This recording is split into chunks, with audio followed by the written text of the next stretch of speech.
नमस्कार, आप देख रहे हैं बहस बिहार की और आपके साथ मैं हूं विवेक। एक तस्वीर हमने लगाई है पशुपति पारस से, आप इन्हें जानते हैं। चिराग पासवान है, उन्हें भी आप जानते हैं, लेकिन बीच में एक तस्वीर लगी है जिसमें पशुपति पारस चिराग को गले लगा रहे हैं। तस्वीर काफी पुरानी है और ऐसे में यह तस्वीर फिर से बीच वाली हो जाए, इसकी कोशिश चल रही है और इसके लिए बीजेपी के सभी नेता लगे हुए हैं। खासकर मंगल पांडे के बारे में यह खबर आ रही है या बीजेपी के जो प्रभारी हैं उनके बारे में खबर आ रही है कि ये दिन रात लगे हुए हैं चाचा और भतीजा से बात करने में कि ये लोग एक हो जाएं।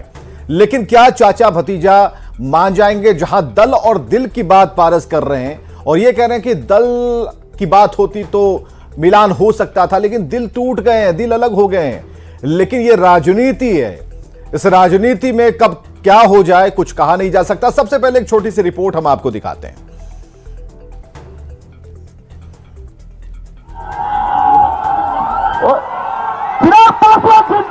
जिंदाबाद जिंदाबाद जिंदाबाद जिंदाबाद जिंदाबाद जिंदाबाद। देखो देखो शेर आया शेर आया, देखो देखो शेर आया। तस्वीरें आप देख पा रहे हैं और ये तस्वीर चिराग पासवान से जुड़ी हुई है और कई ऐसी तस्वीरें हम आपको दिखाएंगे। लेकिन रिपोर्ट से हम चर्चा की तरफ जरा रुख करते हैं। नीरज कुमार प्रवक्ता बीजेपी से हमारे साथ आज की डिबेट में हैं, बहुत स्वागत है। राजेश भट्ट मुख्य प्रवक्ता एलजेपीआर से हमारे साथ हैं।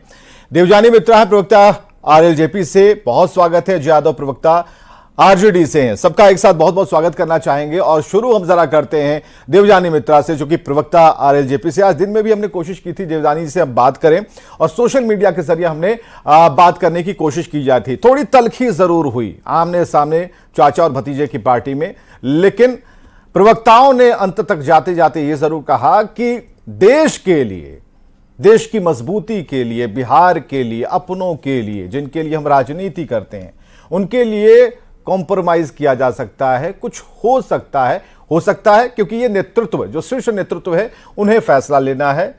लेकिन जो राजनीतिक जानकार हमारे साथ बैठे हुए थे उन्होंने कहा कि हो जाना चाहिए। देवजानी मित्रा, कैसे मानेंगे चाचा भतीजा? दिन में हमने थोड़ी बात की और हमने कहा था कि जब डिबेट में आएंगे तो इसे थोड़ा विस्तार देंगे, कैसे बात बनेगी? देखिए, सबसे बड़ी बात यहाँ पे बात बनने की तभी होती अगर बात सुलह की होती। यहाँ पे सुलह की बात हो ही नहीं रही है। बात बहुत सिंपल है। जब एक बार मंत्री जी ने कह दिया कि दल और दिल जब टूटता है तो मिलता नहीं है, और चिराग जी का एनडीए में स्वागत है, वो आराम से अपना चुनाव जहाँ से लड़ना है लड़े, जहाँ के सांसद है वहाँ से लड़े। इतना उनका जनाधार है, जहाँ से वो खड़े होते हैं वहीं से उनकी लाइनें शुरू होती हैं। तो आई एम श्योर कि भाई वो अकेले भी चुनाव लड़ सकते हैं, उनको मोदी जी का भी टैग का जरूरत नहीं है। लेकिन दल और दिल जब टूटता है वो मिलता नहीं है, और हाजीपुर में कोई समझौता नहीं होगा, ये हम सब जानते हैं विवेक। लेकिन इतना तो तय है, देखिए आप कह रही हैं कि दल और दिल नहीं, क्योंकि आपके शीर्ष नेतृत्व ने ये कह दिया। लेकिन यहां अमित शाह ने भी तो दरवाजे बंद किए थे, वो दरवाजा भी खुल गया, आपने देखा है। और एक मंच पर नीतीश कुमार भी हैं, उसी मंच पर सभी लोग हैं। हमें सर ये बताइए, मुश्किल और चुनौती से भरा है और सभी लोग आप ही लोगों की तरफ देख रहे हैं कि आप लोगों में बात बन जाए। अगर आप लोगों में बात बन जाएगी तो फिर ये एनडीए पूरी मजबूती के साथ आगे निकलेगा। अब बची हाजीपुर वाली सीट। राजेश भट्ट मुख्य प्रवक्ता एलजेपीआर से हमारे साथ हैं।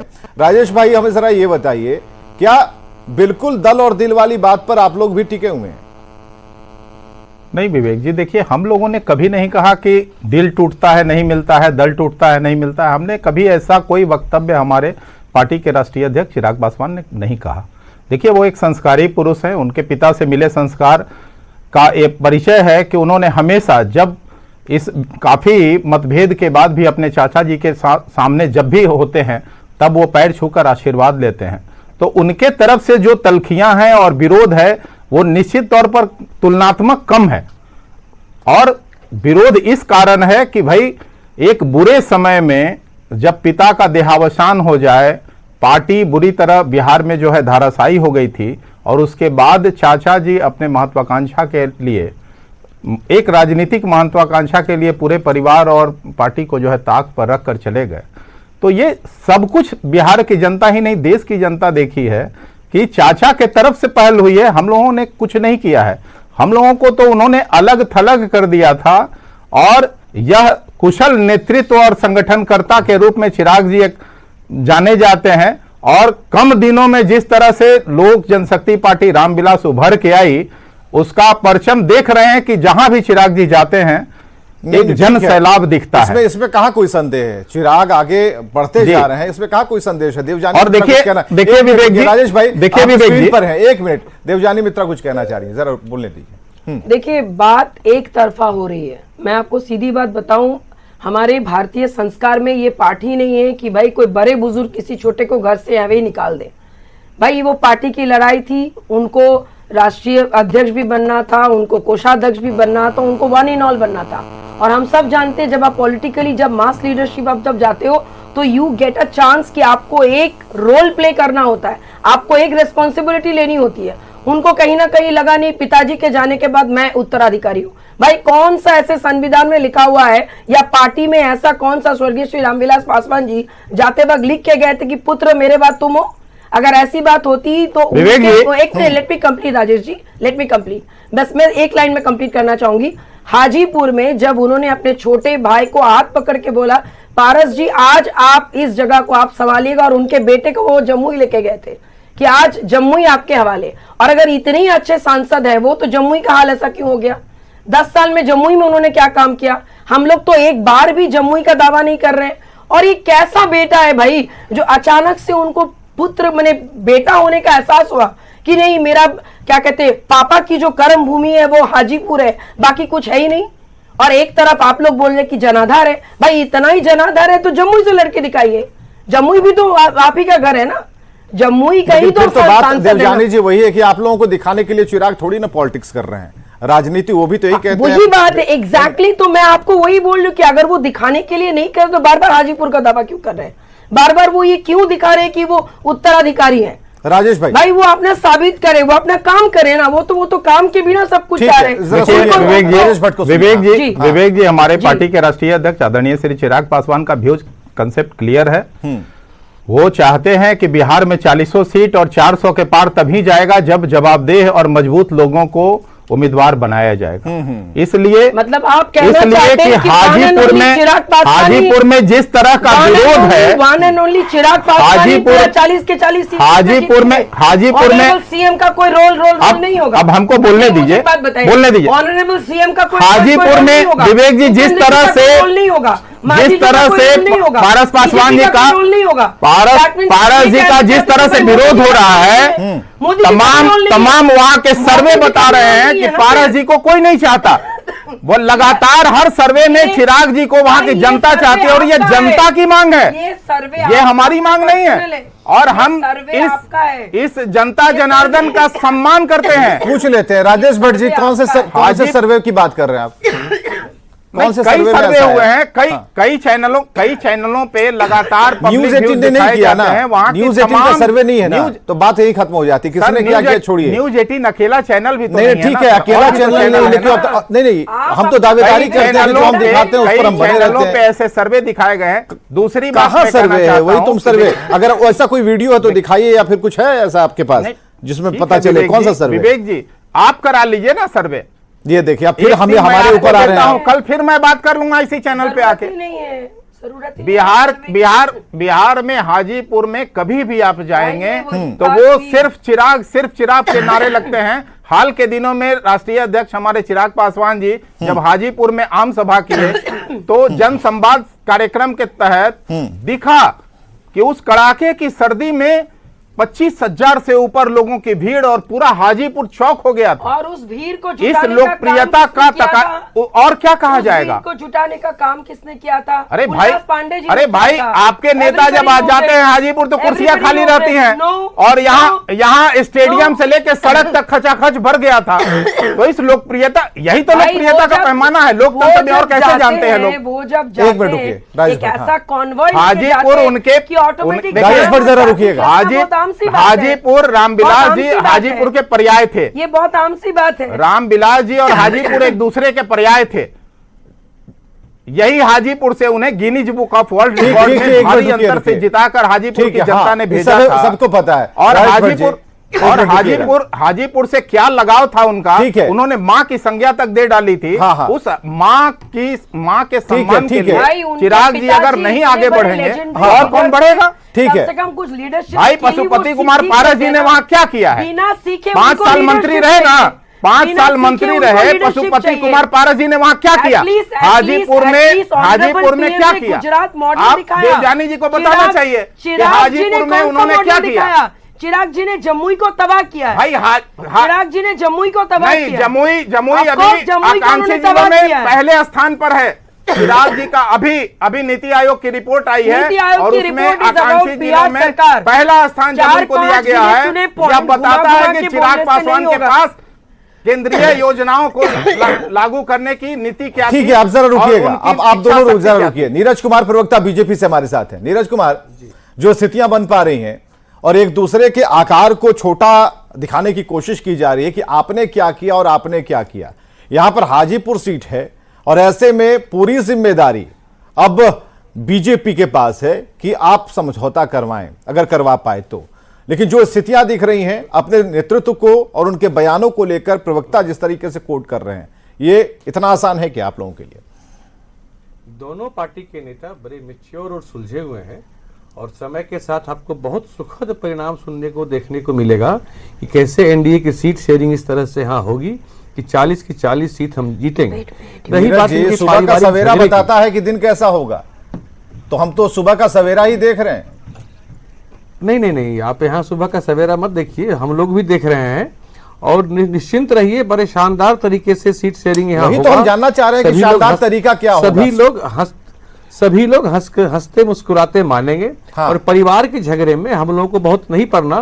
परिवार का झगड़ा जो परेशों बीच में लड़ रहा है, कहावत भी चलती है बिहार में, तो उस झगड़े में हमें नहीं जाना। हमें लार्जर हित के लिए, देश के हित के लिए और बिहार की 40 सीट कैसे जीते, इसके लिए निश्चित रूप से दोनों लोग मैच्योर हैं और अपने अपने स्वहित और स्वाभिमान को छोड़कर एनडीए के हित में फैसला करेंगे। शायद आपको पशुपति पारस जी की वो बात याद नहीं, हम याद कराना चाहते हैं। उन्होंने कहा था कि बिगड़ी बात बने नहीं, लाख करो किन कोई, रहीमन फाटे दूध को मथे न माखन होई। यानी कि मक्खन बन गया, अब उसको फेंट के फिर से आप दूध नहीं कर पाएंगे। बात यहां तक निकल गई है। लेकिन एक गाना ये भी है सर कि रूठे यार को मनाना मुश्किल, रूठे प्यार को मनाना आसान है। तो जब तक ये रूठे हैं मान जाएंगे और मुझे लगता है कि अगले 24 घंटे के अंदर दोनों मान जाएंगे। तो ऐसा और उसके बाद जो ऐसा क्या होने वाला? दोनों को एक मेज पे बिठाकर बात करवाएंगे आप लोग?